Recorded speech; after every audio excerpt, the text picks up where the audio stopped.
avec beaucoup de plaisir qu'avec mon équipe municipale, je vous souhaite la bienvenue ce soir dans ce théâtre des Trois Chênes. Je souhaite à chacune et chacun d'entre vous une excellente année 2020.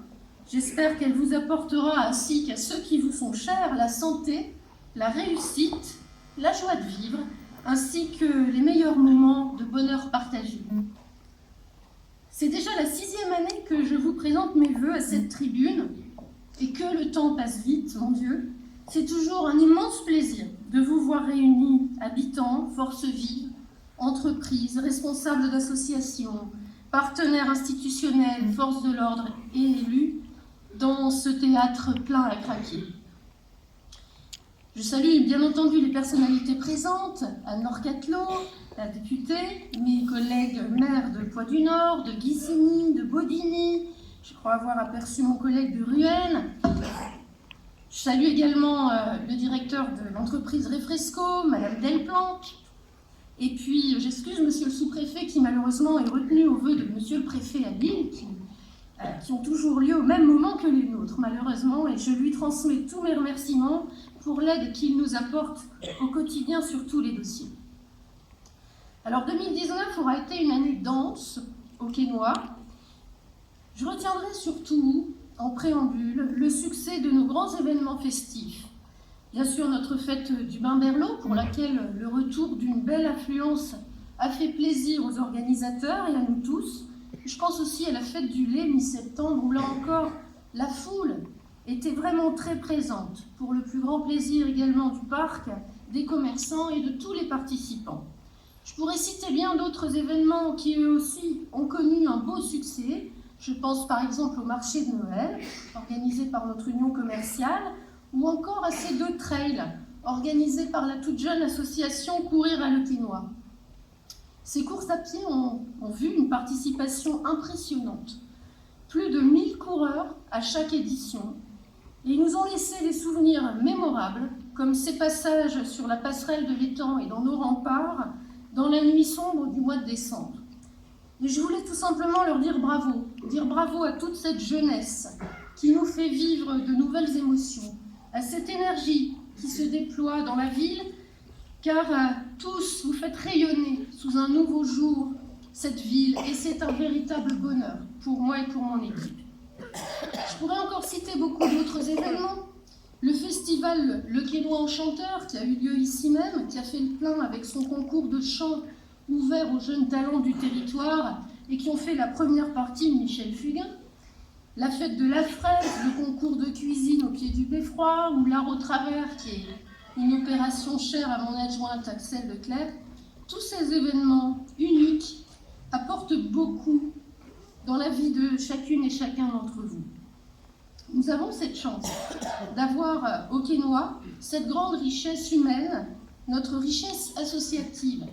77 associations qui créent une vie sociale et festive intense et qui nous permettent de vivre de nombreux moments de joie collective, chaleureuse et partagée. C'est ce petit supplément d'âme que je cherche avec mon équipe à cultiver pour que tous les habitants de la ville, tous les visiteurs, tous les touristes trouvent au Quesnoy un peu de ce qui fait la douceur et le plaisir de vivre, et pour qu'ils trouvent aussi notre ville attachante et qu'ils aient à cœur d'y revenir. 2019, ce fut aussi des événements festifs qui se sont déroulés sous un soleil de plomb, parfois même une chaleur accablante. L'été a été chaud. On se souvient de ces records de chaleur atteints dès le 28 juin, avec en France un record absolu de température dans le Gard, 46 degrés. Puis le 25 juillet, où le thermomètre a atteint chez nous près de 42 degrés. Ces épisodes caniculaires se multiplient et nous inquiètent naturellement. Ils ont des répercussions directes sur la vie des agriculteurs, sur nos ressources en eau et sur notre vie de manière générale. La rapidité de l'évolution du réchauffement climatique nous saisit, car elle est à présent visible et tangible. Désormais, l'influence du réchauffement se répercute sur notre météo quotidienne Et les chercheurs indiquent que c'est le signe clair de la force de ce changement climatique. Les preuves qu'il est là, c'est la preuve qu'il est là, puisque les écosystèmes, chaque jour, partout dans le monde, sont incontestablement atteints. On en voit encore une traduction ce jour dernier, Delphine l'a souligné, avec la sécheresse qui sévit en Australie et les températures qui battent tous les records, tour à tour, dans chaque partie du globe. Notre planète souffre, l'activité humaine produit presque 2 fois plus de dioxyde de carbone qu'à l'époque pré-industrielle. Et c'est cette présence de CO2 massive, supérieure à la capacité d'absorption des océans, qui provoque ces effets sur le climat. Alors nous, élus, citoyens, que pouvons-nous faire ? Le GIEC indique que même si toutes les émissions s'arrêtaient soudainement, les capacités de stockage de carbone des océans ne seraient pas rétablies avant longtemps. Alors est-il déjà trop tard et pouvons-nous encore agir ? Une chose est sûre, il faut aller plus vite et généraliser les changements de pratiques, montrer notre volonté collective de changer le cours des choses. La belle planète bleue qui est ici sur scène a été choisie comme symbole cette année, car je pense que nous devons placer davantage cet enjeu au cœur de nos vies. Penser global, agir local, cette formule employée lors du premier sommet de l'environnement en 1972 est plus que jamais d'actualité. En 2019, au Kenya, nous avons continué d'agir clairement en ce sens, et ce d'autant plus que nous avions commencé très tôt pour nous inscrire dans ce mouvement, dans la mission REV 3 également, portée par la région Hauts-de-France. Nous l'avons fait aussi de manière plus terre-à-terre, dans le but de décrocher notre deuxième puis notre troisième fleur au concours des villes et villages fleuris, car l'attention du jury se porte en effet beaucoup sur tout ce qui est mis en œuvre pour consommer moins d'eau, préserver la faune et la flore et sensibiliser nos concitoyens. L'an dernier, donc, nous avons planté beaucoup d'arbres dans les remparts. Beaucoup de haies également, à la Cité de la Résistance, au camping, dans le cimetière, que nous végétalisons, ça a été dit. Nous avons également terminé l'installation de la chaudière à bois déchiqueté, issue de l'entretien de Noé Bocagère à Vénoise, qui constitue une avancée importante en matière de bilan énergétique et de bilan carbone, comme nous l'avait bien expliqué le directeur de l'ADEME le jour de l'inauguration. Nous avons généralisé l'utilisation de produits phytosanitaires écologiques pour l'entretien de nos locaux communaux, spécialement à la crèche et dans les écoles. Les bouteilles d'eau en plastique sont en train de laisser place à des bouteilles en verre consignées dans tous les services de la ville. Nous utilisons depuis 2015 des ingrédients de plus en plus locaux dans la restauration scolaire. Plus de 42% des produits sont locaux et un peu plus de 10% de bio, exclusivement local. Des chiffres en augmentation sensible, mais qui butent sur le manque de producteurs, car force est de constater que alimenter les cantines en bio non importé est difficile. Il faudrait qu'il y ait beaucoup plus de conversion qu'actuellement, et en tout cas cela ne peut pas se faire en un claquement de doigts. Alors justement, comme il fallait faire quelque chose à notre niveau pour remédier à ce problème, eh bien nous l'avons fait en 2019 avec la mise en œuvre d'une action dont je suis particulièrement fière. Un bail a été signé avec une jeune agricultrice du secteur qui recherchait un terrain pour installer son activité de maraîchage en agriculture biologique. Le CCAS disposant en effet d'un stock de terres agricoles et un bail ayant été vacant, il nous a été possible de l'attribuer à ce beau projet. Et nous avons d'ores et déjà veillé à mettre cette jeune femme pleine de courage, d'idéal, d'énergie, en relation avec notre prestataire Happy, qui lui-même est ravi de trouver un nouveau producteur local biologique. Toujours dans le même registre, nous sommes allés encore plus loin, puisque nous avons récolté pour la première fois les pommes de notre verger conservatoire, tout juste convertis à l'agriculture biologique. Et ce sont les élèves des écoles qui ont par ailleurs cueilli les pommes et ont assisté au pressage au verger tellier que je remercie au passage. Ce sont ainsi plus de 700 bouteilles de jus de pomme qui ont été produites au Quesnoy en 2019. Et désormais, la ville sert aux divers pots qui suivent les cérémonies et les réunions comme celle-ci son propre jus de pomme, on ne peut plus bio et local. Quand l'écologie rime en plus avec économie, c'est vraiment le top. Les abeilles aussi ont trouvé leur place, puisque 2 ruches ont été installées par nos services techniques au verger conservatoire. Encore un pas pour la biodiversité au Quesnoy. Et pour terminer cette rubrique « Aidons notre planète », il faut souligner que nos partenaires, la communauté de communes en particulier et la région, ont financé l'installation de la première borne de recharge électrique pour les véhicules, posée en mars dernier sur le parking du centre Loendal, mais aussi la véloroute voie verte de Mormal, qui traverse notre ville et tout le territoire, et qui sera mise en service prochainement. Cela va certainement entraîner un regain d'utilisation du vélo dans notre ville, et nous les accueillerons sur les différents parkings à vélo que nous avons aménagés l'an dernier. Enfin, la ville a poursuivi l'extension l'an dernier de l'éclairage LED pour atteindre 50% de tout son éclairage. Nous visons les 70% cette année en 2020, que ce soit dans les locaux de la mairie, mais surtout des écoles, mais aussi sur tous les espaces publics de la nouvelle base de loisirs et aussi à la Cité Bellevue. Cela a permis de diminuer sensiblement la consommation d'énergie, mais je peux vous dire que pour la seule facture de la ville du Quesnoy, nous enregistrons pour la 2e année consécutive une baisse de la facture d'électricité, et je pense qu'il en va de même pour la communauté de communes, c'est donc particulièrement appréciable. Incontestablement, les jeunes générations, informées, légitimement soucieuses de leur avenir, nous interpellent vigoureusement et nous invitent à aller plus vite. Le conseil municipal des jeunes a lui aussi émis des souhaits très précis en matière de protection de notre environnement, de recyclage. Je les en remercie, ces jeunes ont raison. Nos villes et nos villages sont des lieux de vie. Ce sont les endroits où l'on peut sans aucun doute être le plus concret, le plus réactif dans les changements de comportement.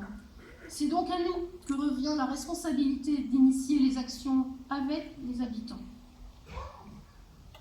Alors, l'année 2019 a été marquée par plusieurs événements notables. Tout d'abord, l'achèvement de la base de loisirs et de sa mise aux normes d'accessibilité, j'insiste sur ce point. Cette réalisation, on l'a vu dans la vidéo, rencontre l'assentiment général et tient toutes ses promesses. Les berges remaniées donnent de la perspective, de l'ouverture, et la passerelle jusqu'au fond des temps permet de découvrir un secteur jusque-là méconnu de la ville. Le panorama est, je pense, vous en êtes témoin, vraiment magnifique. Par la même occasion, cet aménagement constitue aussi une nouvelle liaison douce entre 2 parties de la ville et il n'est pas rare de croiser les habitants du domaine de l'étang de l'Aulnoy, de l'avenue de Verdun, du chemin des Croix et des communes alentours qui viennent se balader en passant désormais par la passerelle.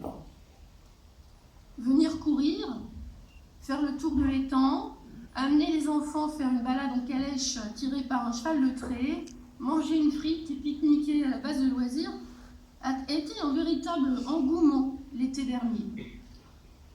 On y a vu autant de Quercitins que de visiteurs de la région, de tous les âges, de toutes conditions, à tout moment de la semaine. Et ça fait vraiment plaisir. Je suis aussi ravie que ces aménagements créent de l'activité économique, donc de l'emploi pour les commerces existants, les échoppes autour de l'étang, et même notre camping municipal qui en a largement bénéficié.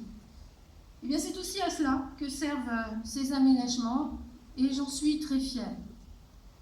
En tout état de cause, je pense que ce renouvellement est venu renforcer notre vocation touristique et qu'il influe positivement sur l'image de la ville en remettant à l'honneur notre patrimoine monumental, mais aussi environnemental et faunistique. Je remercie encore Jean-Michel Simon, que j'ai aperçu, et Christiane Delvaux, ainsi que leurs équipes, pour tout le talent dont ils ont fait preuve pour concrétiser nos idées.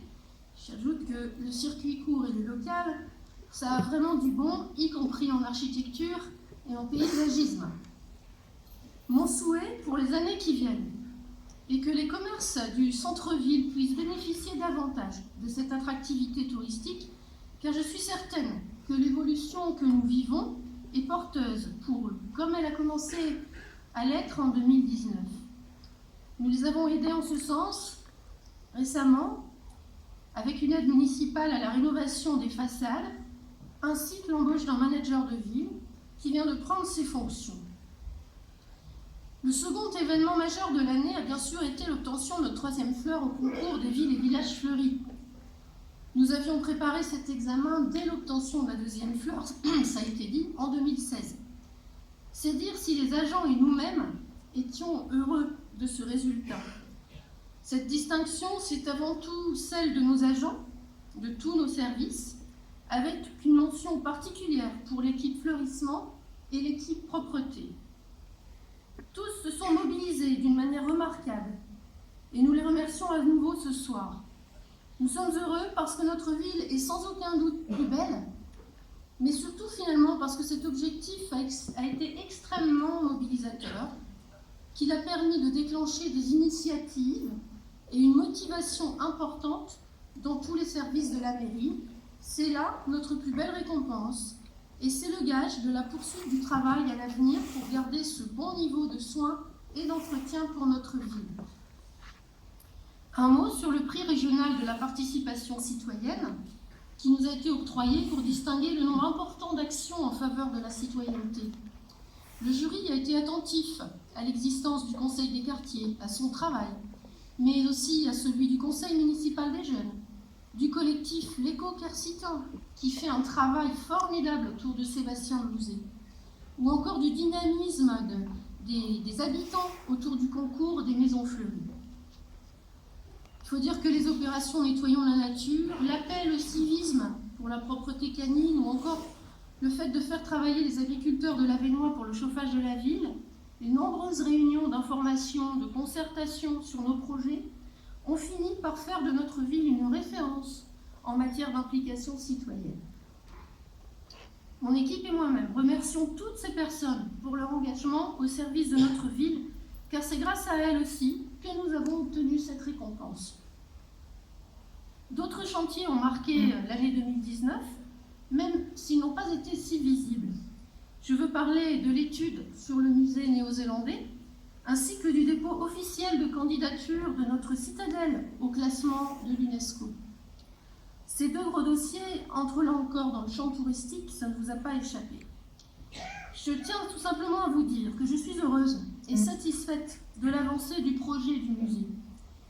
Nous ne comptons plus les réunions de travail avec le cabinet d'études et nos amis néo-zélandais, souvent en visioconférence, fort heureusement, mais quand même avec 12 heures de décalage horaire. Et nous terminons à la fin de ce mois de janvier la définition du projet, la définition de son fonctionnement futur, et nous étudions tous ces aspects budgétaires, bien entendu. Ce musée est porté, comme vous le savez, par le Trust néo-zélandais, qui a déjà levé des dons, mais la ville est partenaire depuis le début, et elle a pris toute sa part dans la définition de ce projet.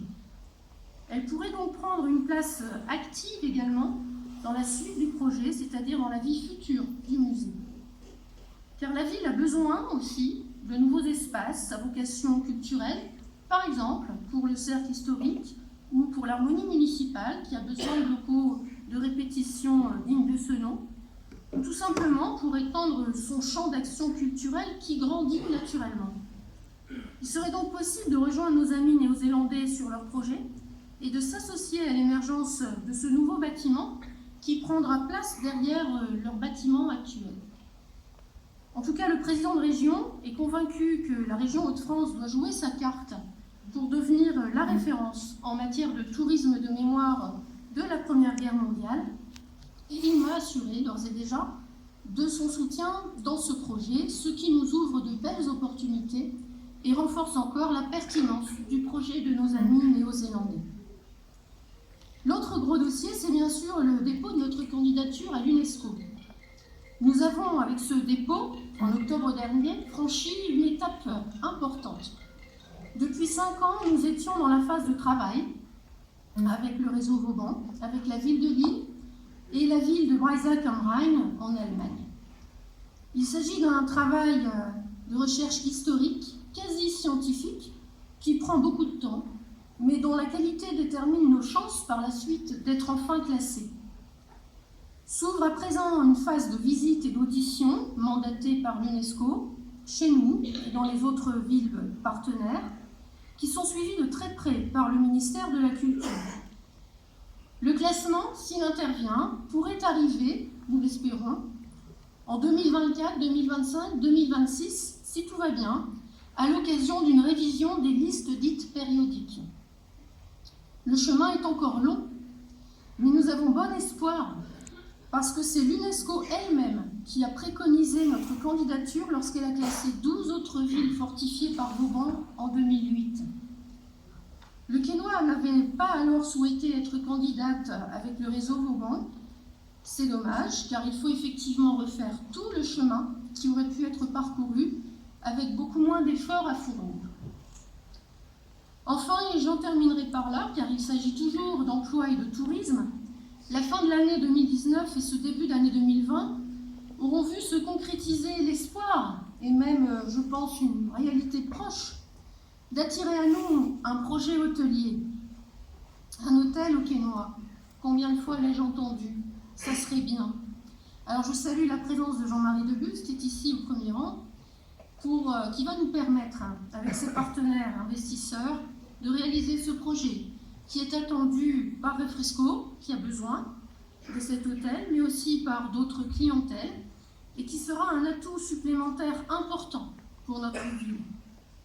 Ce projet qui se précise traduit tout simplement la montée en gamme de notre territoire en matière touristique et économique, et je crois que nous pouvons tous nous en réjouir. 2019 restera aussi dans les mémoires comme l'année de la construction de la nouvelle usine Refresco. Alors je salue Alexandre Turlure qui doit être parmi nous, le directeur de Refresco le Quesnoy. Quel chantier énorme! Je passe souvent le voir, comme vous peut-être, et je me dis que nous avons une chance considérable d'avoir réussi à maintenir sur notre territoire cette entreprise. D'autres localisations plus simples, plus pratiques, plus accessibles, ailleurs qu'au Quesnoy, étaient possibles. Elles nous menaçaient à un moment. Beaucoup d'écueils ont existé sur la route de ce projet, qui fut longtemps incertain. C'est la raison pour laquelle je crois qu'on peut vraiment saluer les dirigeants de cette entreprise, qui se sont battus pour pouvoir réaliser cet investissement et qui ont fait le choix de le construire dans notre ville. Refresco va approvisionner en boissons rafraîchissantes tout le nord de la France, à partir du Quesnoy. C'est un investissement qui place notre ville dans le top 5 des villes ayant accueilli les plus gros investissements industriels, vous entendez ce mot, en Hauts-de-France, en 2019, aux côtés de Lille, de Dunkerque, de Roubaix, excusez du peu. Je crois qu'il faut savourer cette réalité et souhaiter qu'un autre beau projet, qui doit bientôt être décidé dans d'autres lieux, dans d'autres sphères, par d'autres chefs d'entreprise, puisse prendre place aux côtés de Refresco pour continuer sur notre lancée. En tout cas, je souhaite bonne année à toute l'équipe de Refresco, à la 60aine de nouveaux salariés qui ont été recrutés progressivement et qui continuent de l'être.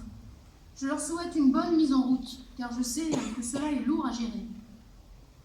De notre côté, nous menons avec méthode, depuis quelques mois, l'étude sur l'avenir de l'ancien site, car beaucoup de paramètres seront à prendre en compte pour pouvoir reconvertir ces 6,5 hectares de foncier. Ce sera forcément une démarche partenariale, forcément un projet important qui aura une dimension financière importante, qui sera sans doute phasé dans le temps, mais il ne s'agit pas de 6,5 hectares qui seront entièrement, totalement mobilisables. Mais nous nous engagerons pleinement, car ce foncier est une opportunité importante pour l'avenir de la ville. Cela, je suis convaincue. En matière de vie quotidienne, j'évoquerai quelques réalisations de l'année 2019. En matière de sécurité publique, nous avons enfin implanté la vidéoprotection en centre-ville. Les images des 3 vols et dégradations volontaires qui ont eu lieu dans ce périmètre ces dernières semaines ont déjà été extraites et montrées ou transmises à la gendarmerie nationale. Les enquêtes sont en cours. Je pense que nous ne pouvons plus laisser passer ces délits sans utiliser les moyens techniques qui s'imposent. Et pour la petite histoire, vous allez me dire, c'est incroyable, mais la nouvelle délinquance au Quénois consiste à mettre, bien sûr, des feux dans les poubelles, dans les caves des résidences du centre-ville, mais consiste aussi à casser des arbres. Ces derniers mois, pas moins de 6 sujets ont été ainsi cassés tout net. Et entre autres, le très bel arbre, le pommier centenaire, planté le jour de la commémoration du centenaire par Madame la gouverneure de Nouvelle-Zélande. C'est vous dire si nous avons fort à faire en matière de prévention et de changement des mentalités. En matière de soutien aux associations sportives, l'année 2019 a été riche aussi. Il y a eu la réalisation du nouveau clubhouse au stade Joannisson, qui améliore les conditions de vie et la convivialité du club, mais aussi les travaux sur les vestiaires et les sanitaires du dojo, qui permettent d'améliorer là encore le confort des licenciés, et puis la rénovation des douches et les sanitaires du club de musculation et du club de boxe par la même occasion au centre Loendal. En fin d'année, nous avons pu changer le parquet de la salle Michel-Bernard, qui avait beaucoup vieilli et qui était hors d'usage suite à la grosse tempête du mois de juin. J'aurais pu encore vous parler d'autres dossiers. Je pourrais vous parler de l'importance que nous attachons au fait que les Quercitains, qui sont les plus éloignés de l'emploi, et les jeunes en particulier, puissent bénéficier de l'aide au permis de conduire. L'an dernier, ce sont 15 aides au permis de conduire qui ont été octroyées, parce que nous considérons que c'est un passage obligé. Et j'ai remarqué à mes permanences, où de nombreux jeunes viennent me voir, que systématiquement, quand il n'y avait pas de permis de conduire, eh bien, l'accès à l'emploi était beaucoup plus difficile. Alors, parmi beaucoup d'autres actions, je retiendrai celle-ci comme une action clé sur laquelle nous appuierons encore dans les années qui viennent. J'aurais pu encore vous parler de l'Église, mais ça a été bien fait dans la vidéo. Je n'y reviendrai pas plus en avant, si ce n'est pour vous confirmer que celle-ci fait l'objet de toutes nos attentions depuis déjà un certain temps, mais qu'il a d'abord fallu faire un diagnostic sérieux, et puis mobiliser, si possible, des subventions qui nous faisaient défaut il y a quelques années. Je pense donc que nous n'avons pas perdu de temps, puisque nous attendons le classement à l'inventaire des monuments historiques de notre Église. Nous sommes aidés en cela, il faut le dire, par les services de la Direction régionale de l'action culturelle, par l'État, Madame la députée, et que ça nous ouvrira la possibilité de lever des subventions. Un projet à 1,5 million d'euros, hors taxe, ça mérite qu'on attende un tout petit peu pour pouvoir lever ces subventions qui nous tendent les bras. Je voulais également aborder l'aménagement du tiers-lieu numérique qui prendra place tout au bout du centre Loendal, au premier étage. Les travaux commencent d'ici 15 jours, 3 semaines, et se termineront avant l'été.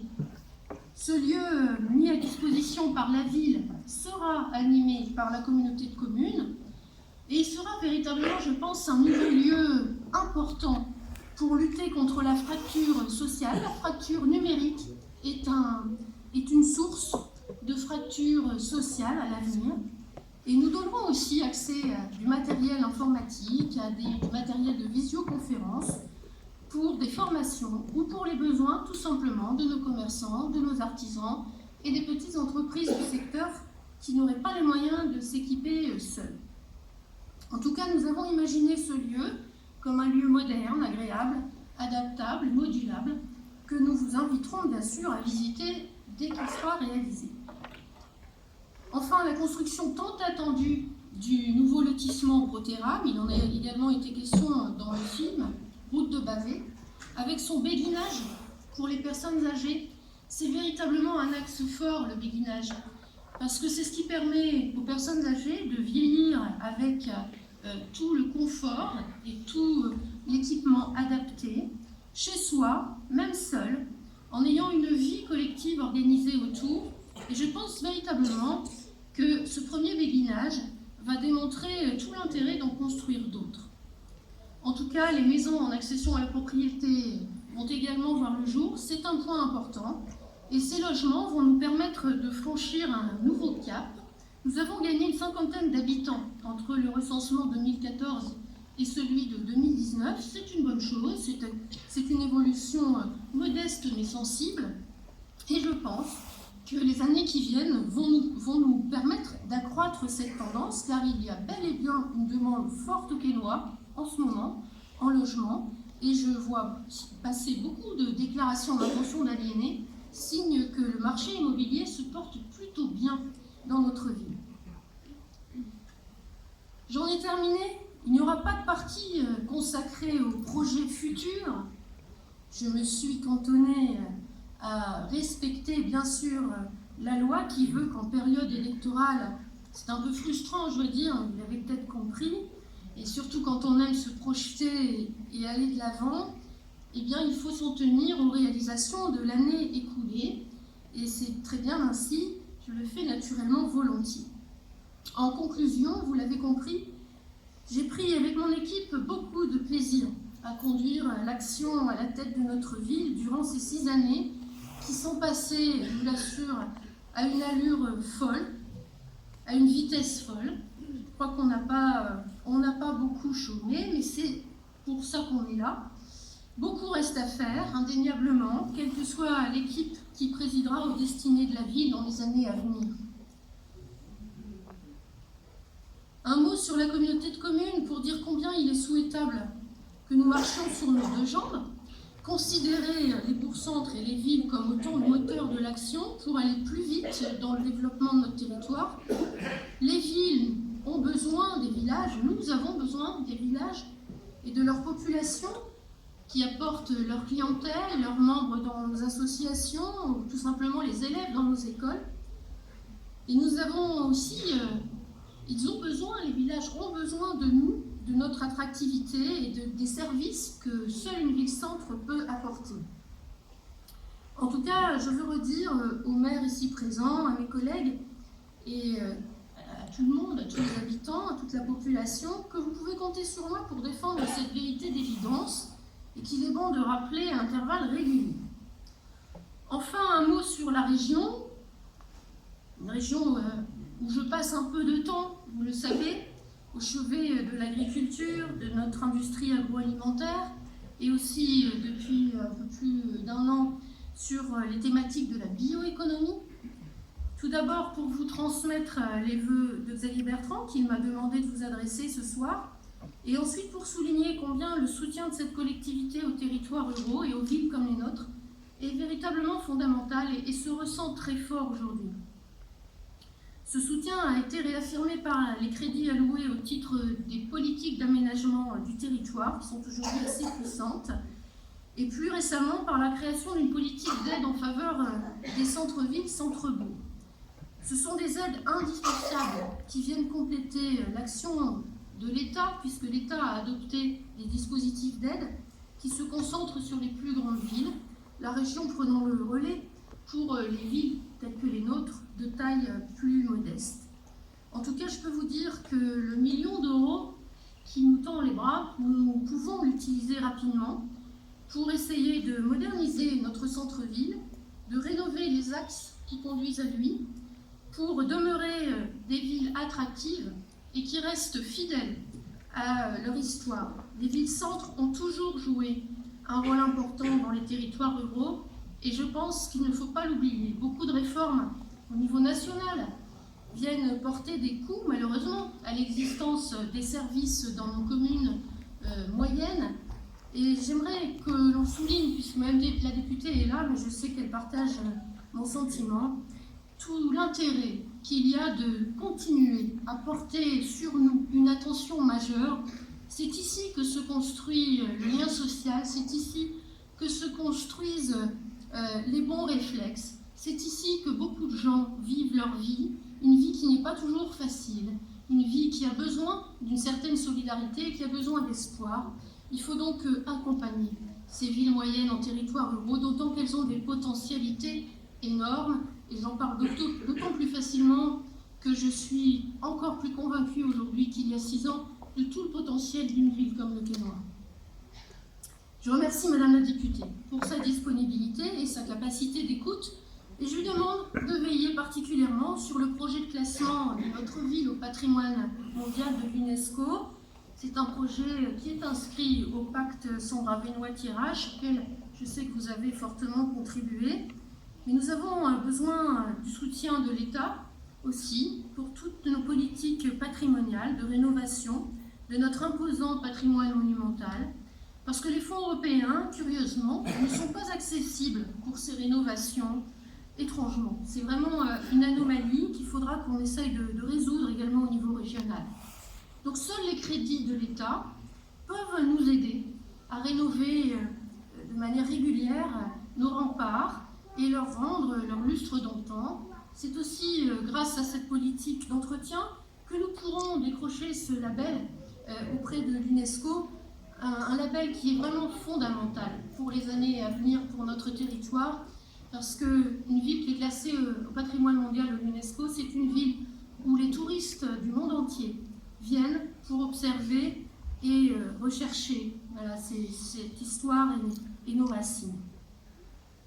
Ces vœux de fin de mandat sont pour moi l'occasion de remercier personnellement l'ensemble du conseil municipal, les élus de la majorité pour leur fidèle et indéfectible soutien, et les élus des deux groupes d'opposition pour la richesse et la tenue de nos échanges lors des conseils municipaux, le respect de la parole de chacun, la liberté de parole et de ton, la transmission en toute transparence des données sur tous les sujets, qu'ils soient en cours de réalisation ou en cours de réflexion, auront été, je pense, ma règle personnelle.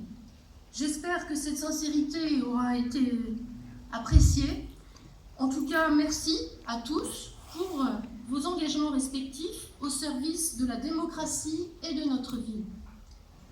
Enfin, je tiens à remercier mes agents pour leur travail et leur état d'esprit. Ça a été une véritable aventure pour moi que d'aller à la rencontre d'un tel volume d'agents. Voilà.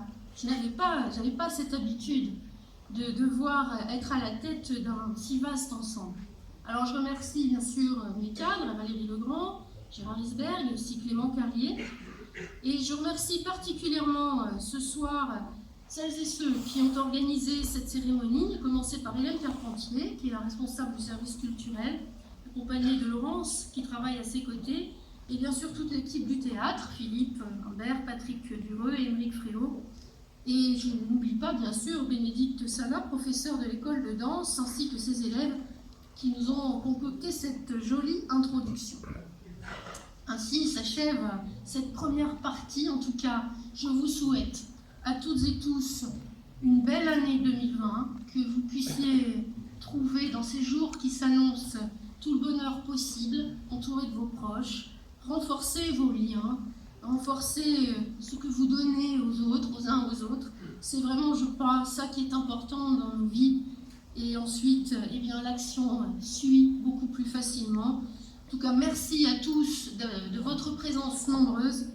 Belle et bonne année à chacun d'entre vous, et vive le Quesnoy!